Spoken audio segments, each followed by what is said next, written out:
you really don't know what you're going to get when Rafael Maya squares off against McKay. Dude, this just goes to show the level of what this card is at when it's compared to other Cage Titans cards. This is the first fight of the evening, and I know it's just 2 debuters, but the gyms they come out of back to basics. They've been putting on absolute electric performances with all their fighters, and same with Lozen MMA, who has been just a very well-established gym in the region for many, many years now. I'm looking forward to seeing both these guys come out. Rafael Maya has a very good wrestling background, as I've heard, and Mark McKay has great boxing, so 2 styles clashing here, and I'm looking forward to it. And you know when they're coming out of schools like this, the type of talent that they're surrounded by.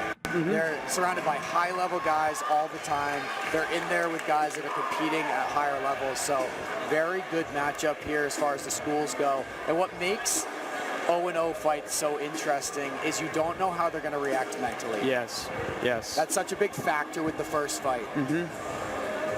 It's the biggest variable. It can crumble you or it can elevate you to greater things.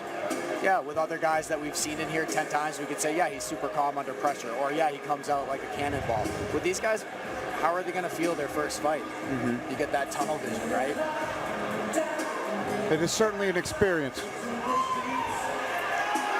This first walk, Rafael Maya being led out by his coach, Jeff Perez. Jeff Perez leading the Back to Basics Army. With the robotic arm. What are they, like 7-8, 8-0 in their last appearances? They were up until last night, and they won a few, lost a few last night, but regardless, win, lose, or draw, Back to Basics has been on an tear this year of electrifying performances. You see O'Neal Mazumdar in the corner there. He had a big win last night in the co-main event of Ring Titans 1. Jeff's got the bionic arm right now, man. I saw him in the parking lot. He said he injured his bicep tendon. And congratulations to the Perez family, expecting in November. Interesting song choice. Gets him in the groove, I suppose.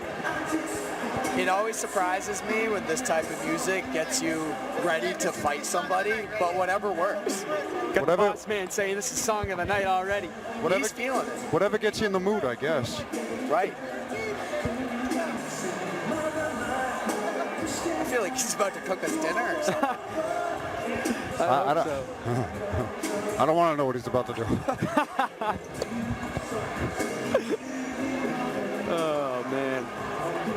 No, but I have heard great things about Rafael Maya's wrestling background. Let's see how he throws into the mix when punches and kicks are involved and all that good stuff. Yeah, you could tell both these guys are probably, well, trained on the ground, coming from Back to Basics. You know, Jeff is a high-level jiu-jitsu practitioner, wrestler. Of course, Lozon's Joe Lozon, top in New England. So this is going to be a good matchup. Yes, sir. See how the jitters clash between these two debutants. They're both youthful in their own right. I know we had a couple of real young students square off in that grappling super fight. These guys are just a few years removed, and like I said, the next generations coming up in this sport are exciting, and we'll see the level of preparation these two camps have given these two young pupils as they square off against each other. I love these amateur fights where it is debut versus debut. Hey, you see Joe Lozon in the corner, obviously, right, coming out of Lozon MMA. He's actually the cousin of Joe Lozon. So just like, you get exposed to a high-level coach like that in the gym. Never mind outside of it all these years, I'm sure, just getting all these tips and tricks from him, family parties, I'm sure, and stuff like that. Right. Yeah. The family barbecue. You heard about the family barbecue with Joe Lozon and his brother? Yes, I have seen that video. I've seen it. Oh, yeah. That is amazing. Yeah. Because they weren't just playing around. They were trying to finish each other. Yeah, that's how they And roll. the whole family was just watching. Yeah, so this is what he's bred from. If he's a cousin, he's got Lozon blood in him. You know he's a dog. He's going to come out. He's going to fight. And you just don't know what's going to happen when it's 0-0 fights. It is exciting. It's usually a pretty fast, somewhat reckless pace at times. Right. Yep. That adrenaline rush. Quite the walkout songs for these guys. Yeah. Different than the usual suspects here. I like it.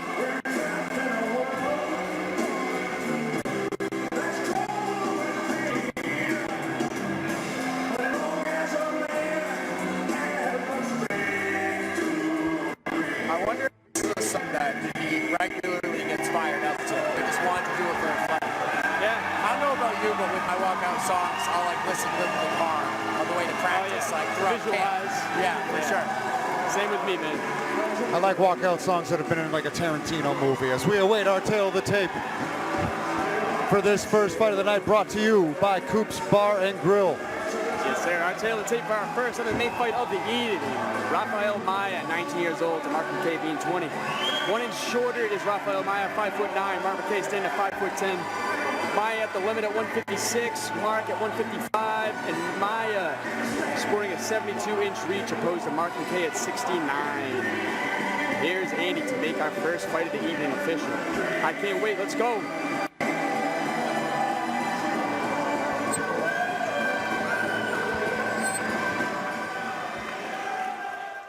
Ladies and gentlemen, prepare yourselves for the first MMA fight of the evening, brought to you by Smurfs, own on digital or Blu-ray today. And now, for an amateur lightweight fight scheduled for 3 rounds, 3 minutes apiece. And ladies and gentlemen of Plymouth Memorial Hall, make some noise for both of these fighters who are making their MMA debut. Introducing to you first, in the red corner, standing at 5'9" tall and weighing in at 156 pounds. From Chelsea, Massachusetts, he's representing Back to Basics. Let's hear it for Rafael Maya.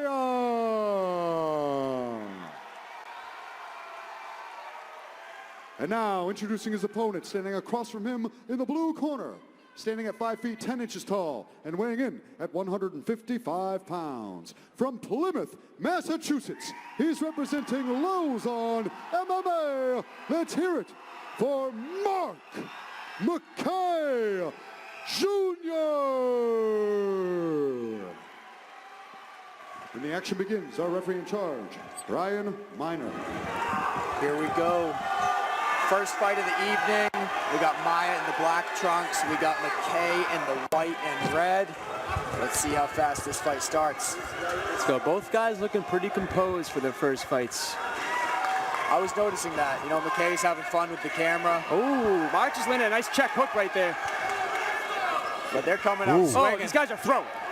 Yeah, a couple good right hands over the top for Maya. McKay's not backing up. He's staying right there. That's a nice right hand. Hey, these guys are wasting no time. Oh, there's the wrestling attempt. Went for that trip, back to the head. But both showing some good boxing here. Yeah, good defense. They're both very composed for their first fight. McKay ate a couple shots early, but he fired back. I like the high guard out of Mark. Nice left hook from McKay and a right hand over the top from it, but looks like Maya landed in that fire exchange too. And Maya's doing a good job of cutting off the angles here. Every time McKay goes to move, he's kind of just off to the left or the right. See how he'll cut that angle. Mark's having some success throwing the right hand over the top of Maya's jab and also his left hook. Oh, that there right it is hand, again. He's landed it a couple times. And neither guy backing up either. They're both taking turns, pushing forward. Yeah, McKay's taking a few more shots, but he is playing a really good guard. He's not going anywhere. He's trying to time these shots. That right hand could be there. He's trying to shell and counter. Man. Nice short right. And that Maya's staying true to that jab, which you got to appreciate. These guys are sporting some good chins. they are. And they're trading. Maya's hurt now. This is an insane first minute and a half. Maya's a little bit hurt here. Yeah, he got wobbled by one of those. Oh my Big goodness. shot. That left hook. That right. He's hurt. He's going in for the shot. He's hurt. Maya needs to big uppercut on McKay. Maya needs to hold on and slow it down a little bit. I'd like to see Maya try to clinch him up because he got wobbled. Mark might be sporting a small cut in his left eye, unless that's just bruising. No, he's bleeding just above the left eye. Looks a little Oh, swollen. nice shot to the liver. Ooh, nice body shot. That right hand's there. He keeps landing it. And they're both so composed, making their debut. They're eating shots well, firing back, answering, slipping off the center line and firing. What a great first fight, It's insane. Just like you said, Sean, like right off the rip, these debuts, man, they just come out hot. Yeah, you never know where you're going to get. Oh, another right This is hand. a fun fight. Right hand from McKay. rock the eyes back of Maia, but he keeps pushing forward. Oh, there's the takedown attempt here. He's got the lock. If he can lift, he might be able to tip him right over here. Very smart for Mark not to try to shoot a guillotine right there with the posture being so up. Tripped the legs. He was holding the cage a little bit, but he got it down anyway. Intelligent takedown to end the round. Really good way to end the round because it was very back and forth. Maia came out, he looked like an animal, he was landing the bigger shots, but then Mark McKay plays great defense, starts tagging him, hurts him, but good on Maia to slow down a little, get the takedown, and finish on top at the end of the round. Lovely Lauren getting us ready for round number 2. I think we're going to take a listen into one of these corners here. Do not leave your right hand ever again. Your jabs are phenomenal. Double jab cross, and I want you to roll. Do you understand? Zigzag, whether we slide.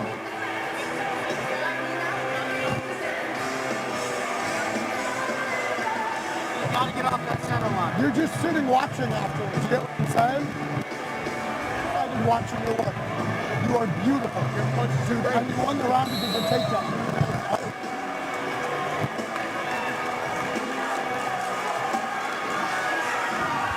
Good advice from Jeff Perez here. Looks like Rafael Maia is more than likely going to be looking. He saw success at the end of that round. Yeah, very sound advice. Echoing a lot of y'all was saying, following up with that jab and staying persistent with it and falling off the center line. This has been high-paced action through 3 minutes, and Jesus. for the first time Right tonight, away, oh man, right into a firefight. Right back at it. Here we go. And you know, Mark can't miss right now. Mark's not missing. big takedown. Perfect timing on that takedown. But the hips of McKay finding his way back to the mat, all the way back to the fence to try to climb up. Well, For the- McKay landed some shots. He got hungry. He was swinging, and Maia shot right under. Finally, a change of pace in this fight with the wall work, but Johnny Cupcakes Campbell's with us all night. This is what I wanted to see out of Maia. I wanted to see him finish with some takedowns after his combos. That's when McKay is going to be the most vulnerable. McKay's been going to the body. I want to see more of that. I love to see it, that lead hook to the body and then upstairs after maybe. Yeah, he has been ripping that body shot soundly. He definitely made note of that in that first round, and it's been a hectic pace. After he got up, he's trying to find those body shots again, but another shot for Maia. Guillotine attempt. He's got mounted guillotine. That's a good bite. That's tight. It's tight. He got the tapped. tap. That's it. Mark McKay, second round submission. What a war. Wow. And yeah, right when he shot in, he got that bite on that submission, rolled with the choke, reversed on top, and got that mounted guillotine. And you saw Rafael Maia bucking, trying to escape with every fiber of his being, but that was cinched up, locked in, and a beautiful second round submission Here's to the close replay out right here. a substantial war. They're not showing the replay. Oh, they will though. They'll give it to us. Oh, I'm sure they will. They were on point last night with the replays. And it was Maia initiating the takedowns, right? And he was having a lot of success with it. McKay did a little bit of a risky move in MMA. He jumped guard. Yeah, Right? he Because did. we see, you know, go for the ghillie, sometimes you miss it. But he must have known he had it. He jumped for it, locked it in, and it wasn't long before the tap came. Well, we saw at the end of the first round when he had his arm around his neck where he, conceded that takedown, his posture was still up, Maia's. The second round came, and after Here's all this the replay. volume back and forth, the posture wasn't as upright anymore. That's when he jumped the guillotine, and he felt he had a good grip. It was a good entry by Maia. Found himself in a bad position. McKay rolled him over, and that's when he got tight. That was smooth. I love how That's he went when right it to mount. cinched up, Yeah, nowhere to go. Wow. That was a great performance, honestly, by both guys. They were both throwing leather non-stop that entirety of that fight. They should feel great about themselves. I mean, to have a amateur debut like that, you know they have a bunch of friends here that are just watching their first fight ever and family. They're going to have a great night tonight. It's awesome, man. It's awesome. Congratulations, fellas. Congratulations indeed.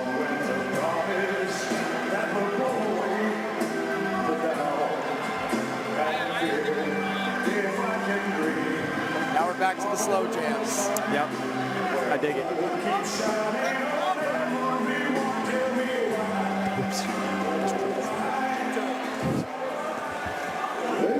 Gentlemen, what a keep it going for these two. Referee Brian Miner has called a stop to this fight at 1 minute, 13 seconds of round number 2. Giving you your winner by submission due to a guillotine choke, Mark McKay Jr.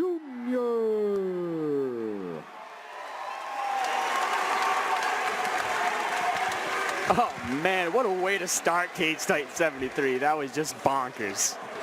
That was an amazing fight. That was exciting from bell to bell, back and forth. And then, I mean, McKay was hurt at one point. Maya was hurt at one point.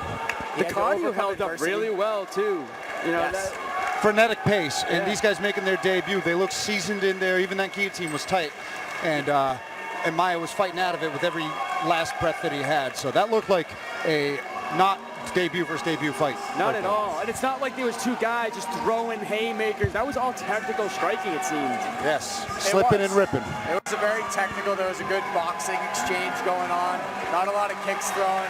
Right? They were just sitting there and boxing. It was a good match. And we're now just getting coming started. up next, this one is going to be insane as well. Another debut versus debut. No, never mind. I'm sorry. David Diaz has fought before. He's looking for his first win against Zach Converse, who's making his MMA debut after racing the Cage Titans cage in the Muay Thai realm a few years ago.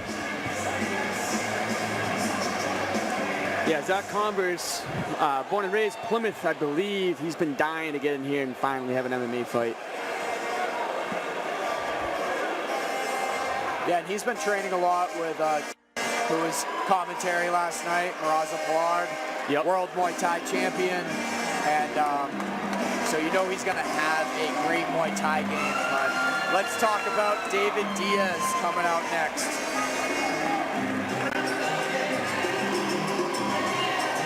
Oh, 1, so it's his second walk to the cage.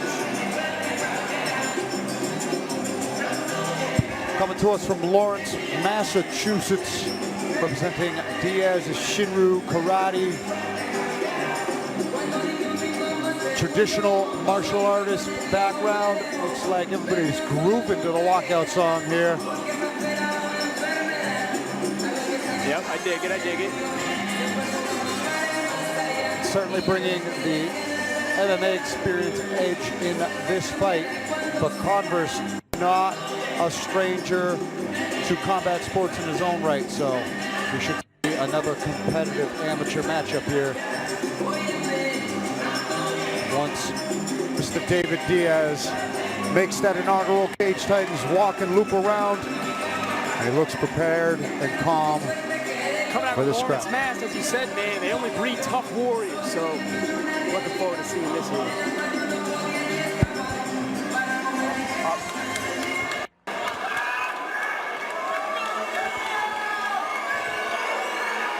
All right, next making his way to the cage, Zach Converse, like we were mentioning earlier.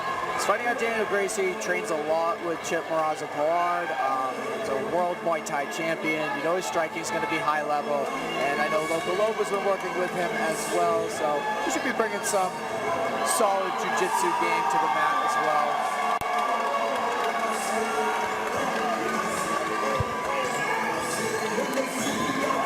I'm excited to call the action of Zach Converse. Last time he fought for us, I fought on the same card, so I've always been able to see him on the scene and chat with him. He's a super friendly and kind-hearted young gentleman, but I know he's tenacious in that ring right there. And you can tell he's psyched to be here. Yeah, and I got no problem saying it because I went through the same journey. There was a couple of years, it's been about 4 years since I've seen him, and he put on some weight, but now he's back down to 145, so that's just a testament to the drive and dedication that he's had to remaining in shape. And show after show, I'd see him hanging out, and he'd be losing the weight, and be like, I'm ready to get back in there. I'm hunting to get back in and make that MMA debut soon, and the moment is now, and it's been fascinating seeing the hard work getting to this point after about a 4-year layoff since his last taste of action. Yeah, he looks shredded, man. He looks in shape. I know he grinds his ass off, man, but you can talk about getting work in a Surgeon Muay Thai and Loco Lobos, but couple of my teammates from the Bridgewater State wrestling days have been giving him a lot of help over at Brick Road Wrestling Club. I know he said he never really wrestled in his combat sports journey yet. So this was kind of something new to him, and he's been loving it ever since. He said it's a really hard grind. My teammates been pushing him day after day, leaving no stone unturned. So I'm really looking forward to seeing how all this hard work is going to pay off here. And the Plymouth native well received by this Memorial Hall crowd as we get ready for our tail of the tape for this fight. All right, tail of the tape coming up for this featherweight fight. With the 19-year-old versus the 26-year-old, only a 1-inch height discrepancy, 145 on the dot, and we got a 3-inch reach advantage for Zach Converse, and we're going to Andy in the cage.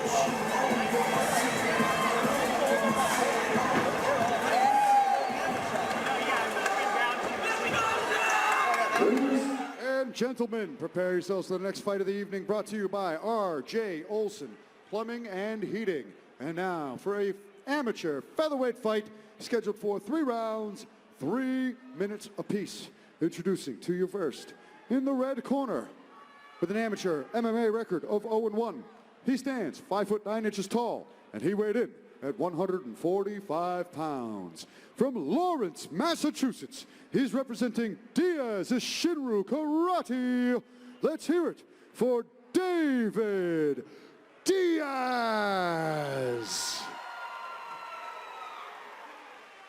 And now introducing his opponent, standing across from him in the blue corner, standing at 5 foot 8 inches tall and weighing in at 145 pounds. From Plymouth, Massachusetts, he's representing Daniel Gracie Plymouth and Surgeon Muay Thai. Get loud for tonight. He makes his MMA debut. Let's hear it for Zach Converse. When the action begins, our referee in charge, Scott LaPointe. Here we go. We got Diaz in the with the samurai on him. We got Converse in the black.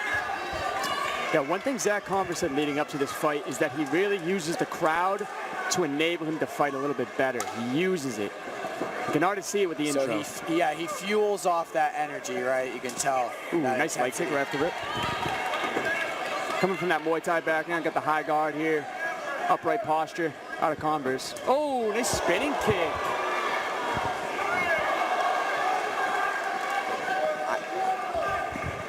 Nice hook kick attempt there. Zach Converse returns. And Andrew, you're saying he's working on his wrestling a lot? Yeah, he has been. I don't know how it's going to really transition to the MMA fight here. Right. Because he comes from such a dominant Muay Thai background. You can see him taking a little lower stance than traditional Thai already, though. He's not like super high up posture-wise. He does got a little bit of that Thai bounce, but you can tell he's adjusting it for an MMA game. I think it's really smart to work the wrestling, too. Maybe even better than working jiu-jitsu, right? Because if you're a dangerous striker, just not getting taken down, or at least when you get down, scramble to your back, it's a good game for you. Low kick here. Both fighters are fine. He said, kicked you in the nuts. Here's a high five. Let's get back to fighting. It happens sometimes. I like Diaz's kicks here. Yeah. They're smooth. That spinning kick landed from David Diaz. That was creative. I mean, you see he comes out of that karate school. Nice knee on the break. Oh, man. Converse is swinging. Yeah, we knew He's this was got to going to get be back to the jab, some kicks. a big overhand right from him. Look at the welt on Diaz's leg. Diaz is just eating these shots and walking them down here. Hey, he's exhibiting a chin, that's for Converse sure. needs to go back to the outside of that lead leg. Oh, nice body kick. Yeah, southpaw versus orthodox stance. You want to play that outside foot position in the lead leg, but now he's teeing off. He's not stopping. He stopped. That's it. Zach Converse with the TKO. Wow. Yeah, he stayed diligent with his power shots, was composed and patient in finding them. Did well in the firefight, landed some good body kicks, and once he had him hurt, that killer instinct initiated. He hurt him and stayed on him. He did not stop. That was a flurry. He must have thrown 10, 20 punches right there. extracurricular right there. He already landed a body kick. Oh, there was the back kick that was really slick out of Diaz. Accolades given by Zach Converse with the attempt there, but see the shot that initially hurts him. It's a knee to the body here that really starts it off. Oh, right there. Yeah, that hurt him, and it got him to drop his hand. Yep. And then he goes upstairs. He could sense it. Blood in the water. Yeah, it was Once that he knee to the drops, body that set it up. This is yeah. the position where you're like, okay, he's starting to crumble right there. Starting to wilt.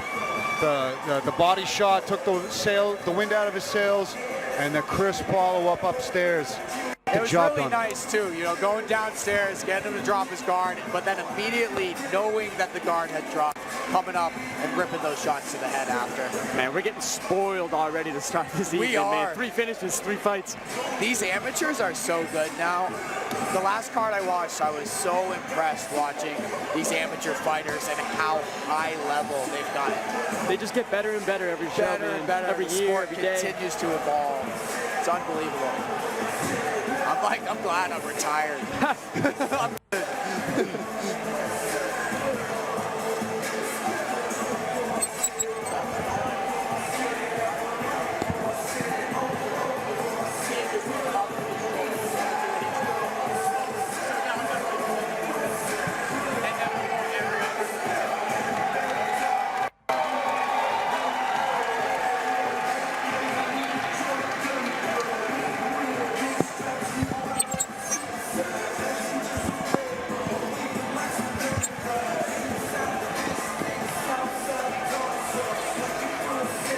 What a fight. Ton of respect by both guys, and here's Andy to make it official. Great fight.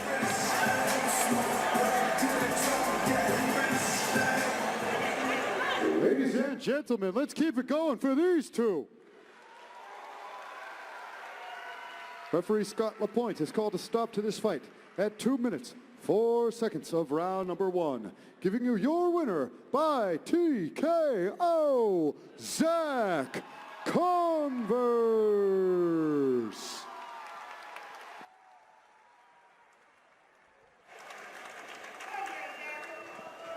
Zach Converse, first MMA win, first MMA finish, first MMA fight. Congratulations, man. It was a long time coming. I know you trained your ass off for it, so kudos to you. What an exciting night so far.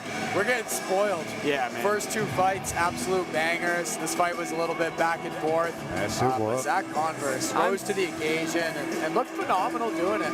I'm literally looking down this list of upcoming fights, and there really is no filler fight. Every single fight on this card is insane. High Oh, yeah. level.